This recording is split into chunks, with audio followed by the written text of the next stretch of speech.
Nakunan pa ng tinatayang 1.2 million pesos na alaga ng illegal drugs sa kanyang bahay. Detalye na balita mula kay Freddy Pajardo, RS38.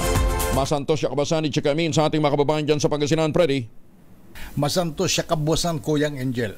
Nasa likod ngayon ng Rias na bakal ng Dagupan City Police Station ang suspect na kinilalang si alias Maestro 51 anyos, high value individual, public school teacher at residente ng Barangay Pantal, Dagupan City matapos makumpiska sa bahay nito ang 159 plastic sachet na naglalaman ng hinihinalang sibo at tumitimbang ng humigit kumulang 187.02 grams na may standard drug price na 1,271,736 pesos at 3 plastic sachet na naglalaman ng pinatuyong dahon ng marijuana na may timbang na 2.90 grams at may halagang 348 pesos.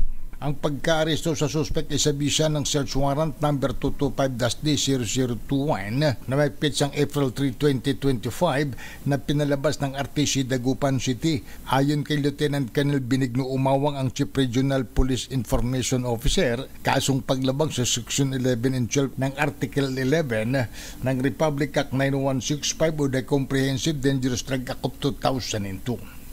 Ito si Freddy Pajardo, RS38 Tag-uulat para sa DZRH, una sa Pilipinas, una sa Pilipino.